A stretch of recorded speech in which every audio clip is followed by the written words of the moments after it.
Hello, and welcome to the Bitcoin Review podcast. This is an ad-free pod. Thank you so much for streaming those sats. If you're a new listener, I'm NVK, and I run CoinKite, where we've been helping people secure their Bitcoins for over a decade. We make products like the Coldcard, the Block Lock, and we have a bunch of other projects. You can find more information on coinkite.com. This is a list episode, and it's kind of special because I have a returning guest. And no, that is not Ben, who was just here yesterday. It's Matt. Hello, Matt. Yo. Hey, Ben. Hey, happy to be here. Hey, guys. So just a little housekeeping here. So we have now a bounty site for Nostr. Is bountsr.org. BOUNTSR.org. And I guess we're going to have to start at this because I just can't hold back to the news and noteworthy because it's too exciting for me. We announced the Coldcard Q1 today. You might see a few pictures around of a device that looks like a text messaging device of a certain brand. And we're pretty excited about it. It's we wanted a QWERTY keyboard so that you could type your passphrase fast. And we found a way of doing secure QRs on a proper camera so that it doesn't take in malicious data and straight into the MCU. And what else? It got NFC, color screen, batteries. 2 SD card slots. 2 SD card slots is like my ultimate mountain man hardware wallet device. What do you guys think? I think it's cool. First off, the three of us are all in Nashville. I feel like Yeah, I forgot to mention that. We're just in different rooms because of the mics. We're all at Bitcoin Park in Nashville. MVK came down for a second month in a row, so it's a pleasure to host you all here. I mean, for the people that don't know, man, this place is absolutely phenomenal. Like, you come pick a week that there's a lot of stuff going on and come and stay the week here in Nashville. It's like good barbecue, good people, lots of Bitcoin stuff. This guy's built like an incredible facility. It's just out of this world. Knock it out of the park. That's a good pun for the park. Well, anyway, back to your... So it looks like a BlackBerry. Am I allowed to say it? You're not allowed to say it. I'm not saying it. You are. Yeah. It looks fucking awesome. I've been pretty excited about this. It looks like everything you'd want in a hardware wallet. It's like a souped up MK4 with a big color screen. I have two questions for you. The first question is, what is the thought behind the 2 micro SDs? Yeah, so a bunch of different reasons and things, like both things that we want to do and also things that are not done yet, but we're sort of like exploring. First is, it sort of continues with this mentality of like, how can I remove the computer from participating in things related to Bitcoin? So, for example, say you want to like make an extra backup, right? Like, and you have a micro SD there for something else. The next release of Coldcard is going to finally have a feature that I always wanted, which is a second factor authentication, a micro SD card. So if you don't have that, you can't turn on boot into the Coldcard. For example, you can use one micro SD card to bring data in for PSPT signing, and you can use a separate one to do data out. And as we explore more of the interactive MoSig and other things like that, we want to have more flexibility, right? And we had a lot of real estate, so, might as well do it. We put 2 hidey holes inside the battery door, so you can hide and keep 2 micro SD cards without losing them. Oh, that's nice. Can you use the keyboard for Nostr events? We're exploring ideas on how the same hardware can be used for other things. You would have to be a different release kind of thing. Like we don't want anything to sort of like hurt the purpose of this device, which is keeping your coins safe. But if we do, it would probably say a purple board, right? And like have slightly different hardware for that. Like add Wi-Fi to it and just make it a dedicated Nostr device. Who knows? I mean, if the hardware proves itself, like maybe. What else? What about a password manager? Yes, it's in the cards. We're going to make a password manager. We're going to put secure notes, so you can like keep secure notes in there as well. Nice. And you're going to be able to also store to a microSD encrypted as well, so it doesn't have to store on the device. It's cheap as fuck. Yes, it's $199 pre-orders. It's insane. So enjoy that price now. It's not 100% that we can maintain that price. It's going but up. We're trying hard to keep that price. So like, if you want to really, I mean, who cares? Like, it's $200, you know, for like a device that does all this shit. So like, it's kind of a no-brainer. The QR scanner module is absolutely amazing. So it's like a laser. It's like when you go to like the grocery store. Yeah, it's like it's like that one. It doesn't have like a laser shining out. There is a flashlight on it. So we also put a flashlight button so you can actually use it as a flashlight. But yeah, like it scans everything, right? Like it's like a purposely built QR scanner, and it talks to the main MCU via serial. So it's a very sanitized interface, and that's how you do security, right? You're not shooting all that nasty sort of random data into your direct MCU where the private keys are in memory. My favorite part about the QR code scanner interface in general with hardware wallets is address verification. So like I pull up an address on Sparrow, and then instead of like going into the MK4 address explorer, it's so nice to just scan the QR code and just tells me if it's my address or not. That's right. And it also has NFC, so you can do all the NFC stuff, because the NFC stuff is coming out like in more and more wallets. So that's in there. Oh, here's a cool thing. Behind the batteries, so if you take the batteries out, there is two little cutouts to the PCB where you can scrape the PCB and permanently disable USB data and permanently disable NFC, like separately. So you can choose how tinfoil you want to go. So that's kind of nice. So if you want to use USB for data, great. Use the USB for data. If you don't, then just cut it out and you're done, and you can just use it for power. How do you access that? Under the battery. And it's similar scraping that you do with Mark IV for killing the NFC. What else is in there? Yeah, oh, and the screen is color and it's more pixels. It's nice. It's a decent screen. Who knows? Maybe we can show ordinals there.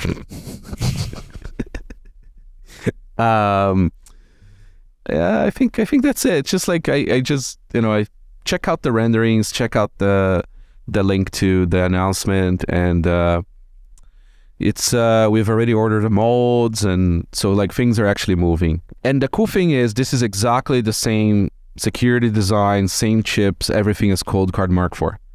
The inside's just an MK4, basically. Mostly, yes. There is still a possibility that we add, depending on the timing, and we maybe add another secure element or add like a different brand secure element. Like that's always in the cards because it's part of the process for MK5, for example, right? If it makes sense, we'll go that direction. The race with secure elements is always on. So, but from a security point of view, it's basically on par with the MK4. You're just getting added features and like better hardware, bigger hardware. Same design, same bootloader, same everything. Yeah. And that was deliberate, right? I mean, like there's a design we know, there's a design that's reviewed, it's a design that's in the market. We want to use the exact same code for that reason. Unless things progress further and we have some other ideas and they make it in. But the design is essentially done. We have working boards and everything that are being essentially like just now through the optimization for manufacturing phase. So it's getting close. We don't have a release date yet, but will the animated QR code stuff work with it? Yep. Sweet. I mean, we still don't like the current standard for animated QRs. It's really bad. Maybe we work out a new standard for it and sort of try to see if there is buy-in. I don't know. Maybe there is like a working group and some BIP comes out. Who knows? But that is an area that could be improved. But reality is like nobody's using animated QRs that much. You just get a bigger QR and scan it and you're done. This screen is big too, so you can put a big QR on it. The table, the MK4 versus Q1 table you made is pretty hilarious. I like how you just added lowest cost and smallest size just to give like the MK4 two checks. That's right. He just padded the checks. I mean, but it is, right? Like we're making MK4 is not going away, and MK5 is already being worked on, right? Like that line is staying because that line works and is slim and is small, and a lot of people just want that, right? They want a simple, like number keyboard to just do the thing. So yeah, but I really wanted a QWERTY hardware wallet just because I really want it. So no, I mean it looks like my dream device. It's fucking awesome. Thank you. We had thank to you make for building it. You and Peter, thank you. Appreciate it. Wow, thanks for supporting us, guys. So yeah, so that's it on that. So go there and pre-order it, or don't. But if you do, it's good for us to get a market signal on the first batch run. So if you have $200 to spare, just go there and pre-order because it helps us a lot. Not economically as much, but just as a signal to how big to make the run, how many parts to order, and that kind of stuff. NVK wants a free loan in a high interest rate environment. so go rush and pre-order. That's Price right. is going up. Yeah. I mean, I think by now people know that when we put a device for pre-sale without a date, we do tend to ship as fast as we can. Yeah, the MK4 came out pretty quick after pre-sale. Yeah, we're getting good at coming up with new products and just get them out, right, without too much sort of internal bullshit. The other thing is, if you're, a number, like one of the main concerns people have with buying hardware wallets is their shipping address, and you guys do a really great job of clearing orders, but that's still trust-based. Yes, after 120 days, we queue all the personal identifiable information. I have the honor and the privilege of being permitted to resell CoinKite products at Bitcoin Park. That's right. Bitcoin Park is the first place. Yes. If you don't want to put your shipping address and order online, just come down to Bitcoin Park, and once they're out, you can pick them up here. Yeah, you have a pile of MK4s and tap signers now, right? Yep. And if that pilot works, we're gonna sort of like get you guys everything we make, and it's gonna be available there. That's pretty cool. You can always, if you're on a pinch, you can just drive to Bitcoin Park and like, hey, I need a cold card. There you go. And run out, right? Go wearing a wig and glasses and fake beard. That'll be pretty funny. It's coming in a morph suit. We had a guy pick up. He bought a cold card last night at the meetup. There were like 200 people at the meetup last night. He bought a cold card at the meetup. He introduced himself to me, told me his name, and then I said, "Oh, this is awesome, you got it." I was like, "What's your home address?" And then he went to tell me the home. I was like, "I'm kidding. I was like, "That's the whole point." people are conditioned, right, to dox themselves. But it's like trusting vibes here too, right? Like everybody is like, there's no scammers, man. It's fucking awesome. You don't ever feel like you're like, oh man, there's one that slipped in kind of thing. Like so far, every single event I came, like it was totally like nice and cozy. We had some even nice heckling last night for the BitDevs. Sorry, the night before for BitDevs. That was fun. Blue Matt was here. Ben was driving it with Steve from BDK, and that was it got nice and heated about ordinals too, and it was fun. Casey's in town. Yeah, Casey's in town. The entire Spiral team was in town. Had a very fun conversation.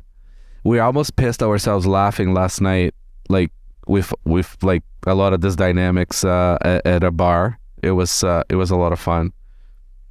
So yeah, let's get to the list.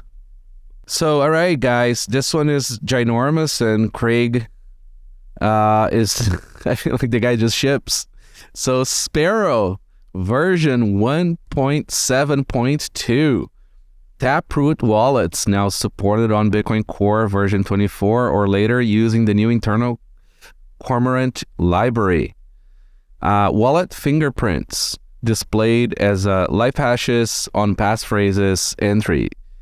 Implemented BIP 329 for importing and exporting labels. That's his own BIP. Kind of cool.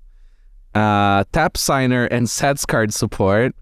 Craig is the first one to have it on desktop, so that's pretty cool. Upgraded HWI 2.2.0. So that's a biggie. It's a big nice release. Oh, by the way, we have now Sparrow branded Sats cards on our store, and $2 of the sale of any of those cards goes straight to him. So we're trying to like support FOSS that way. So that's pretty cool. BTC Pay Server 1.7.6, 2 non-severe vulnerabilities fixed. I'm not familiar with it. Maybe Matt knows. Popular NFC plugin now built in. And the previous version is Lightning Address API. The Lightning Address API is pretty cool. Do you guys know anything about the vulnerability? It was like really bad. You could like steal people's Lightning node private keys, I think. No, that was the other vulnerability.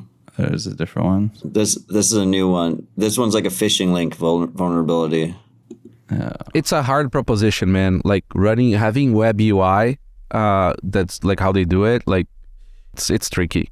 The other one was they finally disclosed it, right? It was a CVE, but they patched it like 5 versions ago. And they disclosed it like last week or 2 weeks ago or something. I don't know if you covered it last list episode. But this one is they're calling it non-severe, 2 non-severe vulnerabilities. But it like you press some like phishing link and then you have to like click a couple buttons and then you get owned. So normally these things are categorized and they're probably following the CVE spec for calling it non-severe. So it might be the scope on how that clicking works and what it can do or what needs to be done next for it to be exploited. So I trust that they're not using non-severe as like a marketing downplay. Like, you know, they don't make any money from it. So like Yeah, I mean, the last one, they were really honest about it. They were like, this was really bad. And I think they paid $5,000 bounty out for it, which is nice. pretty big for them. Yeah. Rockstar is here, Bitcoin Park too. A lot of fun hanging with him. Oh yeah, we had the fun FOSS panel yesterday. Anyways, let me go back to the list. I'm distracted today. Blixt. It was a long night. It was a long night. Blixt 0.6.3, translated to Italian, bug fixes. BISQ 1.9.9, this release is packed of improvements under the hood to improve resilience of client and push further to the decentralization of BISQ. Okay, well this is a marketing input, not release notes. Do you guys know what went into BISQ? I'm reading the patch notes. There's some SEPA transfer stuff, but yeah, I don't know. Okay. I'm not a user, so it's hard to know, but good for them for releasing more stuff. Keet mobile alpha is now live on iOS and Android. That's cool. It's the whole punch stuff. So it's essentially like UDP. And they have this links that you click through and you sort of like can talk to each other directly.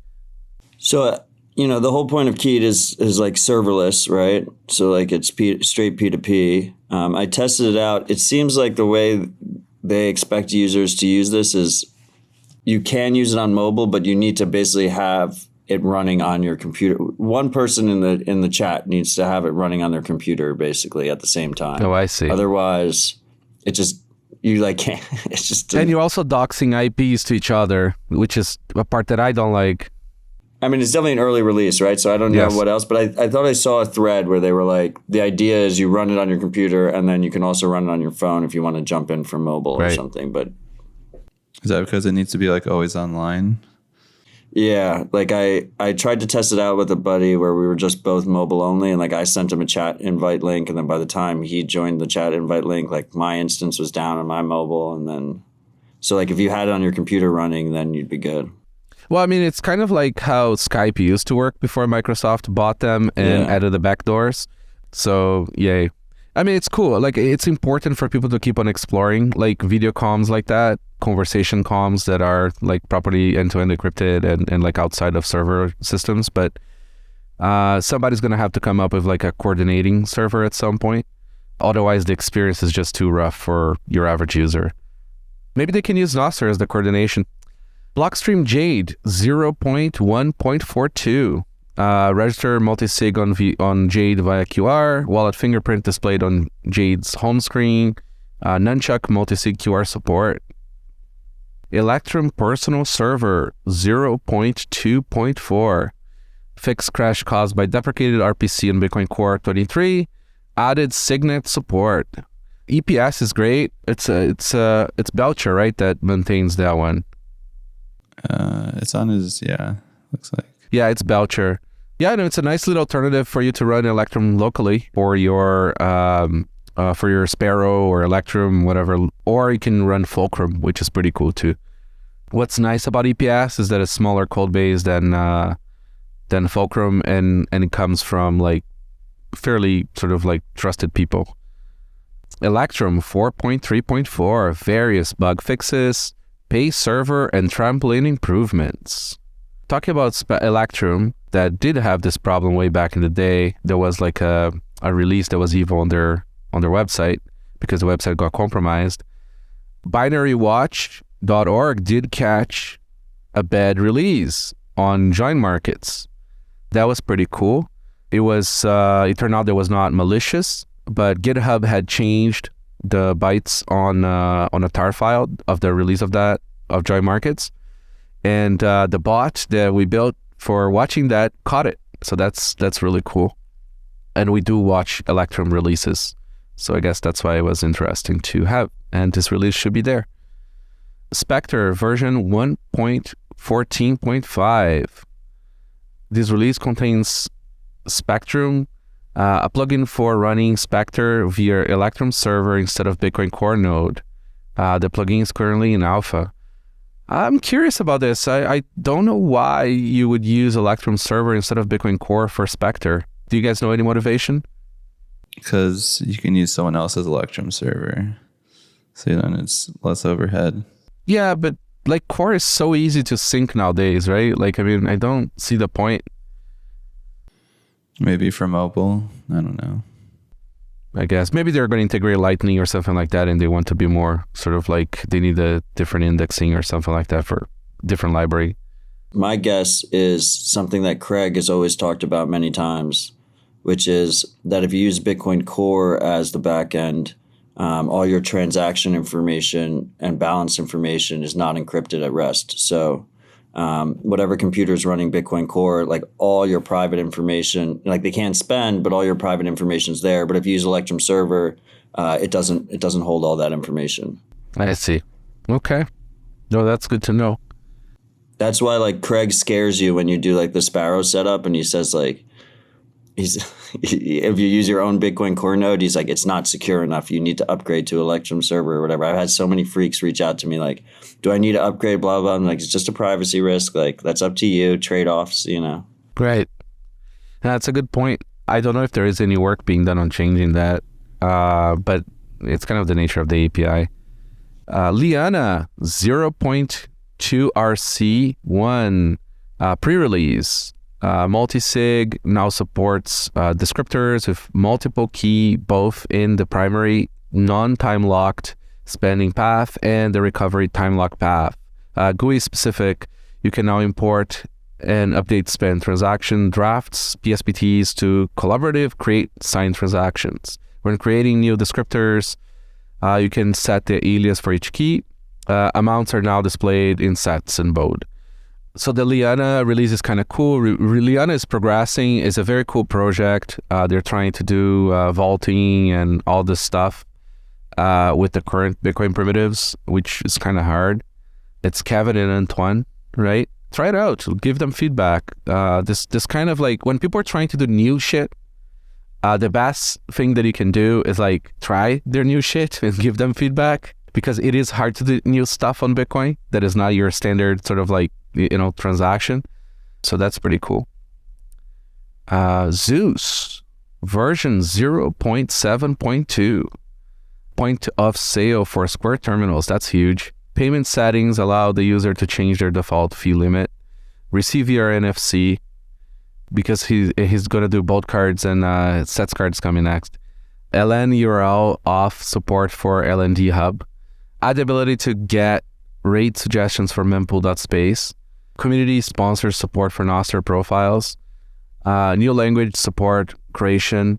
Enhanced iPad support. It's really cool, man. Evan is fucking killing with this. I've been using like Zeus a lot to control my Alby. There is no second best. No, and I love that like the UI is actually quite decent, right? Like for like open source projects, it's like it's very clean. Yeah, it used to be. They made massive improvements on it. They made it a priority. It used to be unusable. Now it's like, oh, this is a consumer grade UX product, right? It's very cool. Shout out Bosch. Yeah, Bosch is the designer. Yeah, Bosch does all the design over there. He's a fucking legend. Just two things to touch on here. First off, I know, so he implemented this point of sale for Square terminals, specifically for PubKey in New York.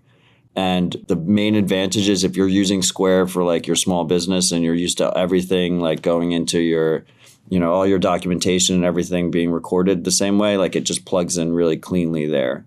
It records all your transactions with all your fiat transactions and whatnot. And the second thing is you mentioned the mempool.space fee suggestions. That's specifically for closing a channel. Like it was already using it for like all the other things in the wallet, opening a channel, sending on-chain transactions, whatnot. But when you were closing a channel, you couldn't get the fee recs. Do you know how to get to the POS terminal in the app? I couldn't find it. No idea. Okay. So yeah, I mean, like, use Zeus. Zeus is awesome. Nunchuk Android version 1.9.24. Improved support for Blockstream Jade. Improved support for the cloners. Option to dismiss home banner. Bug fixes and UI improvements. Very cool. Hugo is a beast as well. Like we have, it's like beast releases by all these people. Like these guys are just killing it.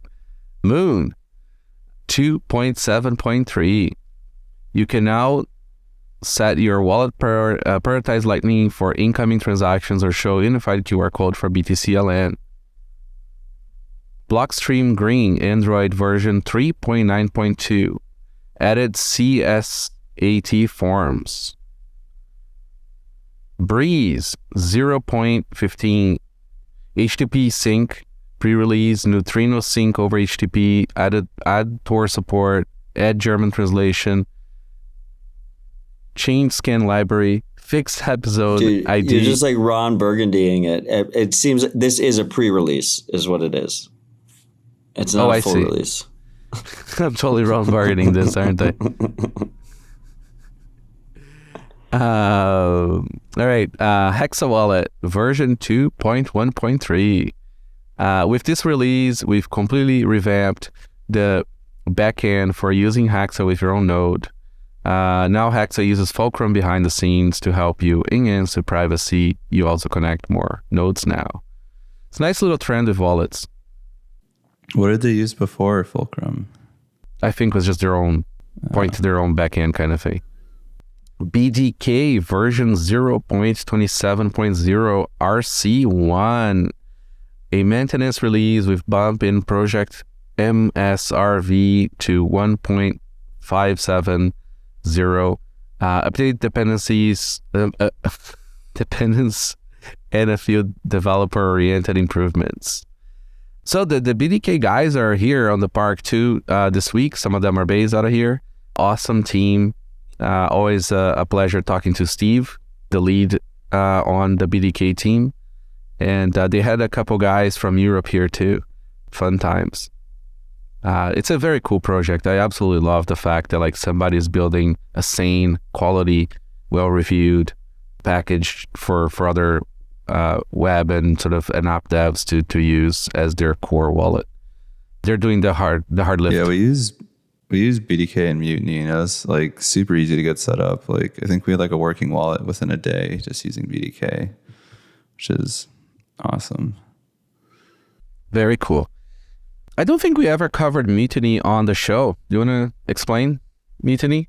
I think we briefly did the first time I was on, but yeah, it was long ago. Yeah, we're kind of like, we did it for a hackathon originally where we put a full Lightning node in the browser, and now we're trying to turn it into like a full project. So we basically kind of want to make it like a privacy-focused Lightning wallet that can run anywhere. So like it works in the browser, but we'll try to make it on a phone and desktop as well, and hopefully like beat out all the other wallets that aren't really privacy-focused, so people can actually use Lightning privately. I'm looking forward to like doing privacy and coin join and all that stuff on Lightning. That's pretty cool. Do you want to tell me who the we are on Mutiny, Ben? Because it's like a bunch of champions there. Yeah, it's me, Tony Giorgio, and Paul Miller. Legends. Very, very cool. Yeah. Ben needs to work on his shill, but it's extremely. The potential is an extremely powerful wallet that's run on BDK and LDK just directly in your browser. Just everything runs in a browser. It's a full Lightning node in your fucking browser. And also, they're gonna move this into like actual native apps as well, which like it's a much better place. You'll have the option. That's right. Yeah, the cool thing is like it's all written in Rust, so we can take like this like BDK LDK like thing we built and just take that Rust code and move it to anywhere we want, and it works everywhere without having to like rewrite the code all over again. But to me, like one of the biggest things is that you can just run it in any web browser. Because I mean, we're gonna see if you're an Android user, that's one thing, you can sideload an APK. But if you're an iPhone user, you're completely beholden to the App Store. And the perfect example is what we saw with Damus. It gets some uptick and then China just bans it, right? So yeah. I expect, and that's going to go farther than China. Like there's going to be more and more App Store censorship issues. So I think New for York. Bitcoin wallets. Yeah, it's like there's going to be more and more censorship on the App Stores. We're seeing it kind of start to escalate, and it'll just be nice to have an option, particularly in like the global South too, where people are using older phones. Just the fact that they can just open it up in their mobile browser without installing anything will be pretty massive. Yeah. Or Tor browser. You can even run it in Tor browser. Yeah, I like to say like it's gonna be a wallet as hard to stop as the Pirate Bay. Like they've been trying to shut that shit down for years and still can't. The way I think the correct category for what you guys are doing is called fucking awesome. Appreciate it. And you guys need to get the word out. It really is a fucking cool project. It deserves a lot of attention. But what's cool though is like between the three of you, like you got it covered too, right? Like in terms of like Dav and everything else, you guys have a very interesting team there. Yeah, sky's the limit for us. So we just got to start building. But yeah, when token. We already have one. It's just it's an inscription. That's right. I do have my own ordinal inscription too. It's the number 7070. Thanks for Rindell for putting that together for me. Nick's Bitcoin 0.0.86 new dev tools and docs that help debugging and development. Nick's project is really cool. Secure Linux project that's like deterministically built. It's a hard problem. Those guys put a lot of effort into it, even though it's still Linux and it's not FreeBSD. MyNode version 0.3.09. Add LNBoss version 2.16.0. Add ability to append custom Bitcoin config. Add ability to append custom LND config. Cool project. Joinmarket version 0.9.9 is getting serious here. Any messaging related fixes, changes, new public order book, correct errors in transaction size estimation, fixes, send payment. I love this project. I like the idea of having a market for mixing. I think it's a much better model than centralized coordinator. But it is a harder thing to use. It is, it has other trade-offs. But I think that's a better future for it. Maybe they use Nostr to do the coordination. But wait, there is one. Joinster. That's pretty cool. Matt, any words? We had 200 Bitcoiners here. We had 200 Bitcoiners here yesterday, and we're all so fucking excited about Nostr. It was basically a Nostr meetup. It's a great way of triggering Bitcoiners that are not Nostriches yet. I will say, as someone who's been, head down in this space for almost a decade now, it's nice that we have another topic to talk about. We're equivalently excited about. It's weird how much Bitcoiners have like latched onto it. It's like, it's very different of Bitcoin of like, it doesn't, it's freedom of speech, but it's nothing like with money or economics. And well, I keep on saying like it's the actual literal opposite of Bitcoin network, right? Like, but it's not. No, but it is. Actually, it is. Like, it can be centralized, it can be decentralized, it can be distributed, it can be whatever the fuck you want, right? While Bitcoin, you have this single source of truth that has to be exact. Right. And everybody has to have the exact same copy, exactly the same rules. And they're trying to do like completely different things, right? So like don't bring your Bitcoin sort of like topology and design into this. It just happens to use Bitcoin primitives and have a bunch of Bitcoiners that are into it. Well, yeah. That's what's refreshing about it, right? Yes. But there are similarities, obviously. That's right. Cashu release JS wallet with multi-mint support and many bug fixes. Justin's biggest competition.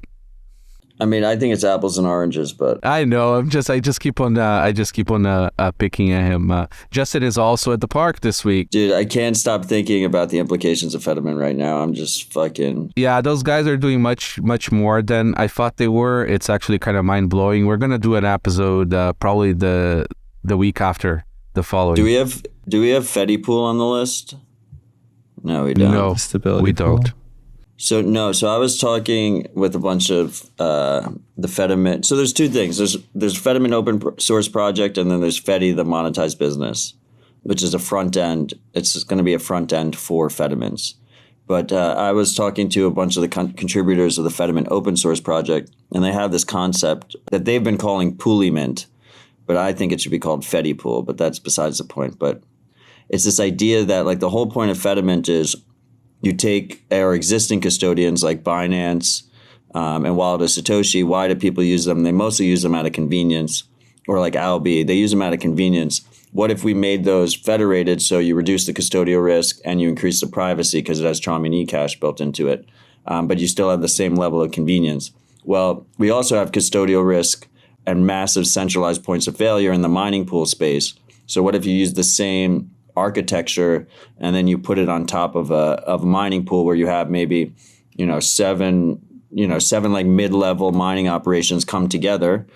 They couldn't do a mining pool on their own, so they come together to get those economies of scale, reduce their variance, get their payout schedules more stable and more often. But at the same time, they don't have to necessarily trust each other because multiple of them would have to collude to exit scam. And then other people could essentially subscribe to that pool and they would get additional benefits as opposed to just a normal traditional centralized pool.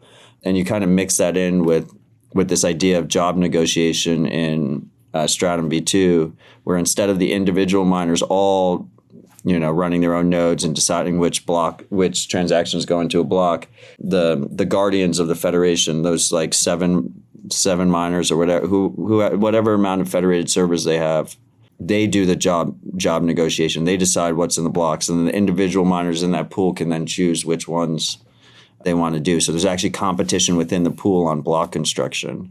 It seems just way more way more practical and realistic to happen than just like straight Stratum V2 job negotiation where every miner in the pool is running their own node and deciding what gets in the block. And then there is all kinds of contracts they can do. There is it's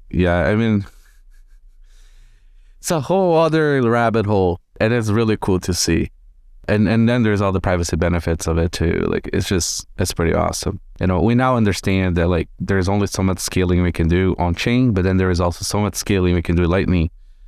And I think that the scaling benefits of this Chaumium solutions are pretty necessary. And they're much better than IOU on Coinbase. All right.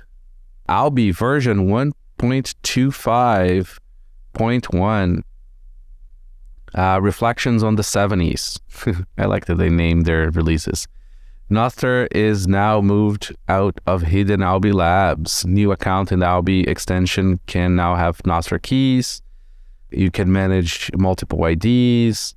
They're really embracing the Nostr login stuff. BIP NIP 26, I believe. I use Alby for MyNode for the pod that you're listening now. I really like this project, and Boomi really listens to feedback. It's really cool. Oh, and you can also do custom LN URL proxies so that you can have your nvk at nvk.org kind of Lightning address. With Alby Companion app for Tor, we already made it possible to manage to allow people to use their nodes, to make it even easier to connect to to your self-custodial LN node. Alby supports Lightning Node Connect, and you can easily use Lightning and Nostr app safely. The Tor browser, all private in window Firefox. Always be careful with browser extensions. They can see all your shit. They could be a backdoor. Unfortunately, it's just the nature of the browser design, but it's a much better improvement than having the stuff on the actual website. Yeah, and with Alby too, you could like sideload it, so you can like verify the code and stuff. Thankfully. Yeah, and you can also Chrome now lets you select which websites can see Alby. So if you're not using Alby for payments, you could just like narrow the scope of which websites exposes to Alby as well. The Bitcoin Company version 1.25 added Lightning addresses auto withdrawals. We did a demo yesterday with the Lightning Company app where Ben Price loaded a Sats card and then used the Sats card to buy a Uber credit on the Bitcoin Company app. Pretty cool. Yeah, the auto withdrawal stuff is fun if you have a bunch of referrals, because every time they buy something, they like immediately get sent to your Lightning node. So I like getting like notification like every day of like 21 sats being sent to me, which is fun. The Bitcoin Company is BentheCarman other project. Keeper version 1.0.0 now on mainnet. Use all your signing devices, hardware wallets on mainnet now. Cool. Keeper is an interesting project. These guys are trying to make like sort of like a multi-sig custody with like, do they offer co-sign services yet? No, right? It's just a sort of like helping you manage the multi-sig on phones. Correct, but I think they're growing to. I think that's the plan. Cool. Or at least optional, right? It's going to be optional. Yeah.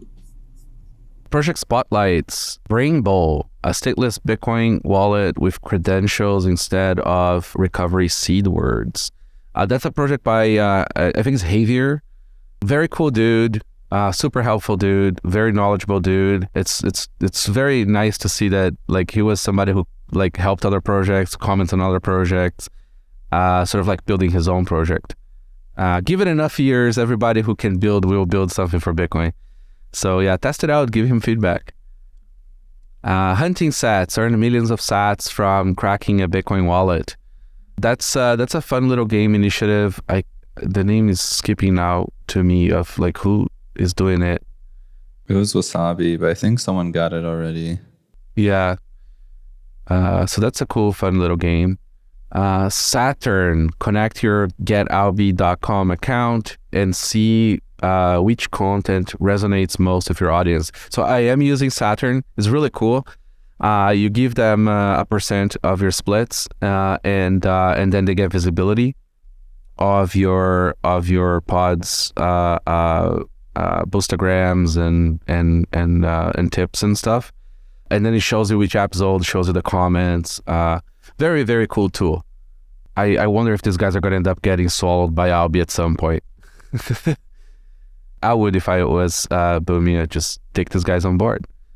DIY offline coin exchanger Euro to BTC by Dini Labs with LN Bits False ATM.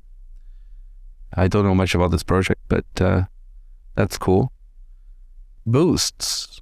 So like the boosts are really cool, man. Like we've been getting a lot of like really great feedback for the show. Like I really appreciate people and appreciate your amazing tips as well. Like it's really cool. Like essentially like all the funds that come to the pod end up going to buy beer at Bitcoin Park. It's the same wallet. And some of it goes to OpenSats now. I think some of it goes to Odell as well. I can't remember the splits anymore. I haven't touched that in a while. So that's fun. Some of it goes to Johnny. So anyway, Anonymous, 250k sats. That's a lot of sats. Another great episode. Well, thank you, sir or ma'am. Anonymous, 50k sats. Real signal. Thank you. Ape Myth Rendier. Yeah, he always sends us like this exact amount of sats. Awesome, dude. Yeah. Same with Seal Dispatch. Yeah, and he always like, he engages a lot on the Boostograms. Like, it's pretty cool. Marcelo's 10K sats, great pod. You've created a very interesting and fun show. Keep doing and keep building great hardware wallets. Thank you, sir. HGW39, 5K sats times 2. Great learning and tips. Becoming one of my regular BTC listening now. Thank you. Jade Ox, 10K sats. Thanks for this fabulous podcast. Niels. UTXO1, 5K sats times 2. Anything featuring greatest mobile wallet ever, Zeus gets a boost. Well, I guess we're going to get another boost for this episode. All right, so Bitcoin Optech. I'm not sure if I'm going to like get into it. It's all in the show notes. Maybe like what's interesting to mention here is the serverless pay join proposal is cool, but it's like a rabbit hole. Ephemeral anchors compared to SigHash group, that's Anthony Towns mailing list. And let's see here. Oh, so yeah, so the new upvote proposal by James O'Byrne was on the mailing list. Kraken announces sending to Taproot addresses. That's cool. Whirlpool, CoinJoin, Rust client, Ledger support mini scripts. That's cool too. Hey, do you guys have any comments about core things aside from ordinals and inscriptions? Ben? I don't know. I think some of these stuff is pretty cool, like the ephemeral acres and Dan Gold's serverless page join thing, and they're really complicated, so it's kind of hard to get into. Yeah, it's Wallet labels export format by Craig has also got reviewed on Optech 235. By the way, Optech has a great spaces now. I think is every week. It's Merch and Schmitty who run the spaces, and they cover a lot of the stuff that they had on the list for that week. Highly recommend listening to it. It's a very good signal. Funny, nothing about ordinal inscriptions, which has been the drama of the week, but folks are very fastly coming to realize that there's nothing they can do about it. And it does not interfere with anything, and it's a great counterfud to a empty blocks and the TO emissions crap and the security budget crap, which is all FUD. All right, news and noteworthy. Cash App adopts free and instant Bitcoin payments. That's cool. You can withdraw and deposit, right, on Cash App? Yes. Okay, well But don't deposit if you want to get it back, because they have like super low limits. Okay. Yeah. I mean, for all of these services, like if you are going to use them, I think everyone knows the trade-offs of KYC, but they should just be like withdraw only. If you're in a pinch, you need to use them for deposit, maybe. Didn't some shitcoin hack or FTX thing, something with a lot of coins, send the coins to like block or something like that recently? I didn't see that. But anyway, what I was saying is like the way I look at it is like it's a way to withdraw Bitcoin from your bank account, right? Yeah, just get it out. Use it to buy. Yeah, to me, Bitcoin has always been an exit. So it's like it's a one-way street. But yeah, they do accept deposits. It'd be pretty ridiculous if they didn't. You got the list updated, so let me refresh here. I'm reading off of the show notes, Johnny, not off the gist. So did I miss anything, guys? No, you didn't. I just had Johnny add the Fedipool awesome. link just because we talked about it already. I just wanted it in the show notes. Yeah, no, it's great. And if we're trying to make now the show notes a lot more dense with like a lot more information. So if there is any pods that, for example, are related to the topic, we're going to add the links to those episodes as well. So people can like Johnny, find you've been crushing it with the show notes lately. Really well done. Yeah, I really want like, if there's a topic, like I want to have like the 3 episodes like of different podcasts that you can listen to about that topic right on our show notes. So like people can go into like a binge of listening plus all the links and that kind of stuff.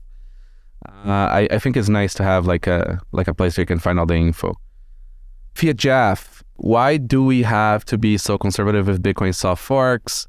What do we have to conserve? Bitcoin is niche currency. For few users, Bitcoin is very far away from achieving a goal to become the world's single currency. It will be not possible to get without risks. So, I had a few discussions with him, I guess, like many people have.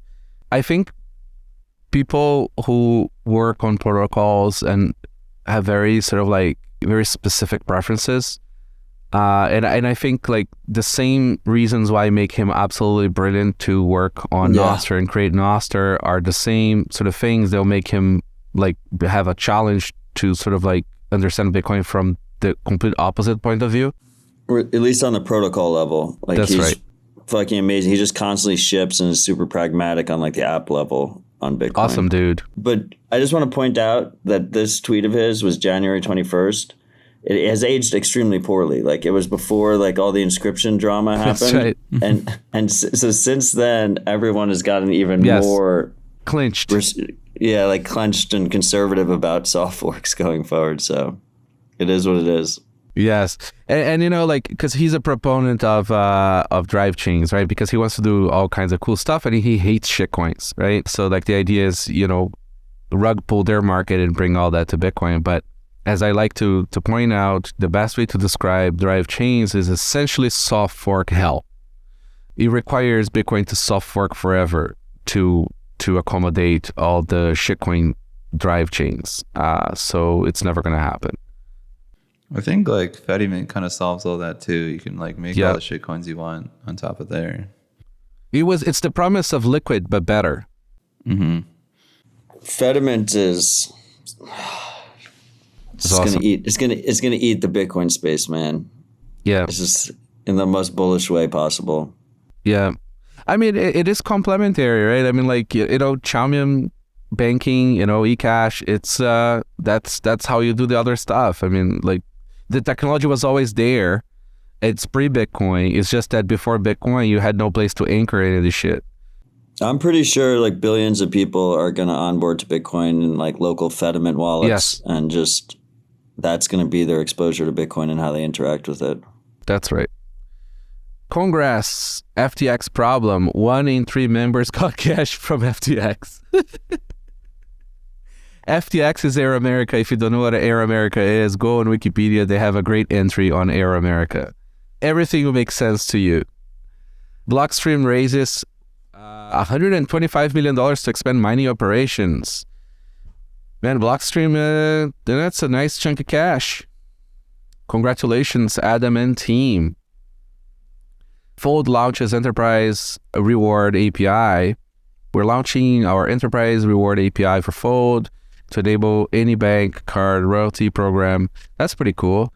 So like they're gonna integrate more with the the shit evil marketing stuff, but it's a great way to onboard people into Bitcoin stuff. I mean, it really is. Like people love miles, people love points and all that shit. So I think it's a worthy pursuit. Very lucrative probably too.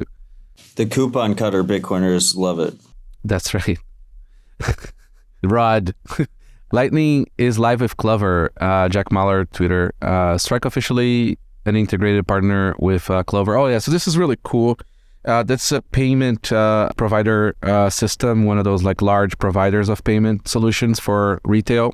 And they have an app-based system. So essentially, like, I don't know the status of this, but if this thing goes through, like every retailer that has Clover is going to be able to just add Strike as an option on their terminals. Yeah, they just go into like their Clover app store and they press add. Yep. Right now, the way Clover works is it goes through a beta process for 90 days before it goes to the global app store. But anyone can access the beta if they just email partners@strike.me. Very cool. Bitcoin-based app Strike expands to Philippines to grow across Jesus. These guys are just killing it. Strike has now expanded to Philippines. If you don't know, Philippines is one of those net importers of cash of their families working abroad. It's a huge part of the Philippines economy. So having those funds leave North America and go to the Philippines, not through the Western Union rails, is pretty awesome. So people don't really understand this. I think people are having trouble comprehending the feature. First, it launched obviously with Bitnob in Kenya and Ghana and Nigeria. But the idea is like people say like, oh, like you could already do this by sending Bitcoin. Like, yeah, obviously. But the cool part of the feature is on the sending side, if you're in the US and you're a Strike user, right? So you're already onboarded onto Strike. All you need is a phone number for mobile money or a bank account number, like a Philippines bank account number. The recipient doesn't need to have a Bitcoin exchange account or anything, right? The recipient doesn't even have to know what Bitcoin is. Only the relative or whoever is in the US who's signed up for the service and sending the money has to do that. And the recipient is just receiving local currency in their bank account or their mobile money account. So it's very seamless, it's very clean, it's very quick, the fees are extremely low, and they're basically just eating Western Union's lunch. So this is pretty massive for anyone in a remittance market. And Jack and the rest of the team over at Strike are basically just they're going to be just notching country after country off on this feature. So yeah, once you build the model, it's like you just go through the motions of going through the paperwork in each country and one after the other. It's not even paperwork. They essentially all they need is like a Bitcoin partner. No, don't they have the off ramps there? So there's a provider called Pouch in the Philippines, right? That already has banking relationships, right? They're like a kind of like a Strike type app in the Philippines. So all they need is an API from that company. So he's just going to like these smaller Bitcoin services in all these different countries. And he's like, give me an API. And then he doesn't have to actually do any kind of banking relationship or anything like that. It's just an open API that gives him a Lightning invoice. Fucking pays it. Very cool. BTC Pay Server vulnerability, we've already addressed it. There is like the full information is on the notes. No, this is the other one, right? This is the CVE. Oh, this is a serious one. Yeah. Okay. Do you want to talk about it? Or should I send people to read it?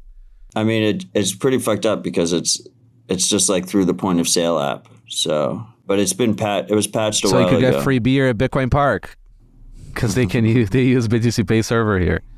Yeah, but it was patched in what is like May. Oh, it was disclosed in May and then patched immediately following that. Good for them but it's privacy related. They can't. I don't think they can steal money. Okay. No, you get the Lightning credentials. Yeah, they could steal money. By the way, CVE is the correct way to handle vulnerabilities. It's a much more sane process. It's almost if the computer industry had to deal with vulnerability releases before.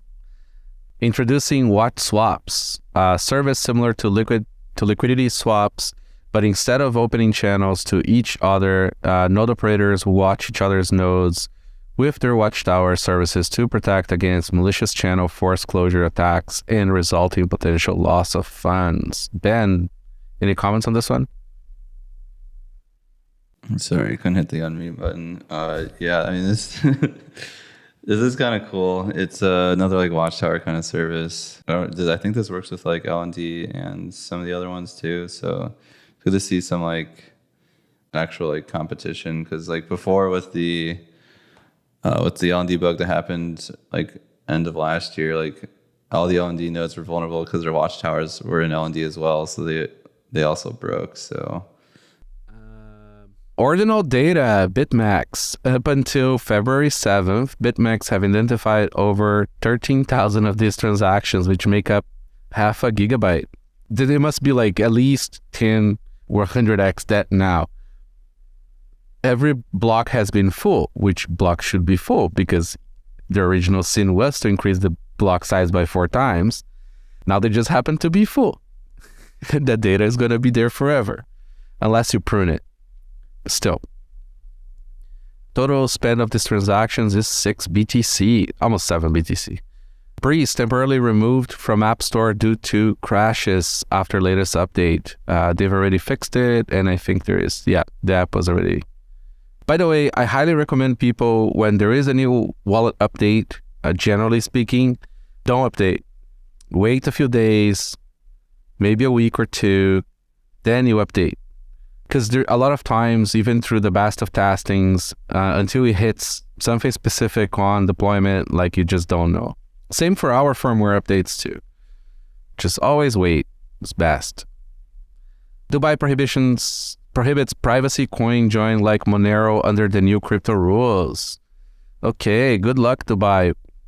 Trying to prevent people from sending data to each other. Berlin and Nigeria Lightning conferences canceled. Kali is the source of this one. I don't know why. Haven't checked, but interesting. Oh, we should add a link. And Nostrica, it's the Nostr conference in Costa Rica. The first Nostr conference is going to happen on March 19, 20, and 21. It's free to attend, and you just got to schlep your ass all the way to Uvita in Costa Rica and sign up, of course, so that folks have like a good count of people. It's going to be absolutely awesome. I plan on going. It's nostrica.com, I believe. Yeah, anyways, join Nostr. The conversation is better there. It's in Bitcoin jungle. Sorry? It's in Bitcoin jungle, so you like actually like spend and use Bitcoin there. That's right. It's going to be a circular economy of Bitcoiners.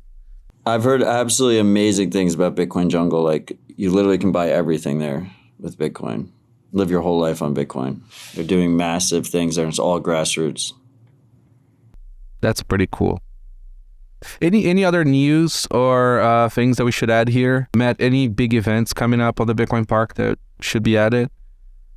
We have our Lightning Summit coming up in July 13th and 14th. So we have two big summits at the park that are ticketed events. Those are the Mining Summit in January and this Lightning Summit that's coming up in July. And those are complementary to our free monthly meetups that are BitDevs and topical open source. Cool. I mean, topical, different topics, and that this month was open source, but it'll change every month. Very nice. I mean, this week was awesome so far, and I know you guys have even more events this week. BitDevs here is a lot of fun too. Highly recommend. It's what is it? Every Tuesday or every last Tuesday or something like that.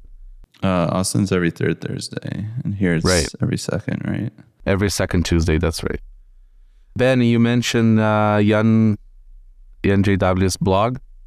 Yeah, Vladimir Vlanderman did that blog post about how he been working on MIT code for the last like 10 years. Now he regrets it because he's being sued by Craig Wright.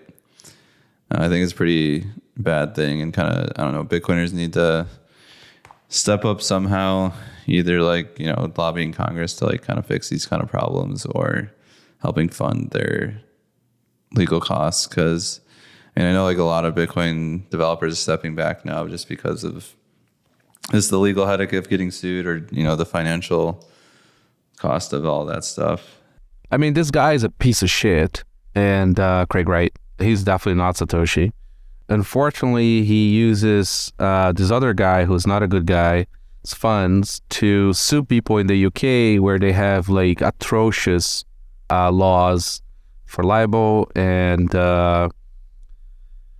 many other things, really. You know, the UK is proving itself to be a terrible, terrible places for developers to live and thrive. It's also one of the actually lowest pay per hour for people who work in tech. So yeah, vote with your feet. You know, OpenSats has a general fund, right, to help fight some of these fights, and probably needs more money, so donate to OpenSats. And like people need to fight back. People need to fight this guy, and we need a few wins and set precedents so that, you know, this guy goes away. He's not gonna stop because he's a bankrupt piece of shit, and he needs this money. So yeah. Ben, Matt. Oh yeah. I mean, wholeheartedly agree. Sorry, I was trying to find the link for Johnny. Yeah, and it's sad to see he got like this blog post got to the top of Stacker News or Hacker News, and a lot of people were like in the comments saying like, you know, I could care less about crypto, but fuck this guy. So it's good to see, like, I mean, fuck Hacker News too. I mean, Hacker News is like essentially a pile of sour grapes. They all missed Bitcoin. They don't like Bitcoin. They try to create their own scams. And there's many years I don't participate on Hacker News. And they also don't like Nostr, which is funny. Like, they are a great reverse indicator. So if your post goes to the top there and it's all negative posting by a bunch of people that don't understand or just salty about it, it means you're probably doing good tech. Odell, do you want to like give a little pitch about OpenSats for people that may not know about it? What, just a general OpenSats pitch? Yeah, and also mention a bit of the work that it does on the legal stuff and everything else. Yeah, so I mean, OpenSats is a a initiative that I co-founded with Ben Price of the Bitcoin Company, and it's this idea of a open source, a way to fund open source developers and open source contributors with 100% pass through. And the reason we call it OpenSats is because the whole thing is funded with sats. I know Bitcoiners like spending with credit cards. So if you donate with a credit card, we do accept it, but then we automatically convert it into sats, and all grants are provided as sats. Like I said, it's 100% pass through. We don't take a cut. Most of these nonprofits take 5-10% cut out of all donations. And recently we launched a legal defense fund for open source contributors as well. You can go to opensats.org, and it's kind of cool. You can get your project listed, or individual contributors can get listed. You can either earmark your donation for one of those projects or one of those contributors, or you can contribute to the general fund. And if you contribute to the general fund, our board, we have a fantastic board, decides where the general funds go to the different applicants. But so you have a choice. You can donate directly to those different projects, or you can donate to the general fund and we'll decide, or you can donate to the legal defense fund. We also have an operations fund because we're 100% pass through. So the only way we can fund ourselves for actual having, we have this great guy, Harper, who runs our operations, and like he needs to get paid something because we're 100% pass through. So he's taking separate donations to do that. So I mean, that's the basic pitch. Just go to opensats.org to see. And we're accepting Lightning key send payments. So this podcast, my 2 podcasts, Still Dispatch and Rabbit Hole Recap, when you stream sats, some of those sats go directly to OpenSats, which is really cool. So I would love to see more and more podcasts in the space do that. And then all of a sudden we just have this constant flow of value going to OpenSats, and then we can redirect that to contributors. And once again, everything can be tax deductible if you're in the United States. That's optional. You can donate anonymously. If you want tax deductible status, obviously we need your information so the government knows that you did it. Very cool, man. It's a fantastic initiative, and like I'm thankful you guys are doing this. I'm actually curious here. 3% of the show goes to OpenSats. Let's increase it to 5 live. Let's send you guys 5% of our show splits live. We're doing this live. Appreciate that, sir. Yes. Let's see here. Did we do this right? Yes, save. Boom. How amazing is this shit? I literally just changed how everybody can just like send the funds and boom, goes to another place. Look, it's so cool. It never gets old. So yeah, guys, I guess like one thing here, the last one, shout outs, Lake District BTC is organizing a Bitcoin meetup where they climb England's highest peak and essentially hold the highest meetup up to date. That's kind of fun. Check out their Twitter. It's a Lake District BTC for event details. That sounds like a fun thing to do if you are near them. So yeah, guys, is there anything else that we may have missed on the list? Oh, yes, there is the audience question. Can NVK guests speak about the security between 12 and 24 word seeds, and also Trouser security, since they are the ones generating most of the 12 words? Of course, most of the software wallets also generate 12 words. Okay, so it's all about the 12 words, and also still seed XOR 12-word seed. Okay, anyways, I'm just summarizing. It's a long question. So essentially, Bitcoin works on 256 bits, right? Key sizes. What happens is most Bitcoin software will stretch 128 bits to 256 bits. The reason why we do 24 words is because we want to meet the full 256 bits. There is no proof that that is not better, but there is also no proof that that is definitely not worst. It's a range problem. It's like a math issue. Like you just can't prove the negative on this. So we're just taking the sort of like very like tinfoil approach and just filling up all that entropy ourselves. Regarding seed XOR for 12 words, there is an issue. We haven't figured out yet how to do the checksum on the output of each XOR part. So once we get that nailed, we plan on adding seed XOR for 12 words as well. But it's an unsolved problem that we need to deal with. So I hope that answered your question, Jillian. Yeah, with that, guys, I think we've closed most of the list in record time today. We're all running a little bit slow because of the late nights. Anything we have missed? Did you guys think I should add? I think we got it all. Awesome. Yeah, I don't have anything. It's a pleasure. Yeah, thanks for having us on. Hey guys, so yeah, I mean, like, thank you so much for coming. It's a true pleasure to have people willing to spend 2 hours reading this whole list. Matt is always welcome to come back anytime you want as a guest. Is this the shortest list episode in history? It's a very long list. We were just very efficient because we're all tired and we were not discussing every single topic. I like how you thanked me for coming. Thank you for coming down to Nashville. Second month in a row. Appreciate you. Oh, dude, thanks for having me here. It's a lot of love here. It's a very special place. Ben, thanks for coming again, sir. Yeah, anytime. I think I'm back on next week too. So rapid fire. That's right. So yeah, guys, thank you so much. And I think with that is a wrap up.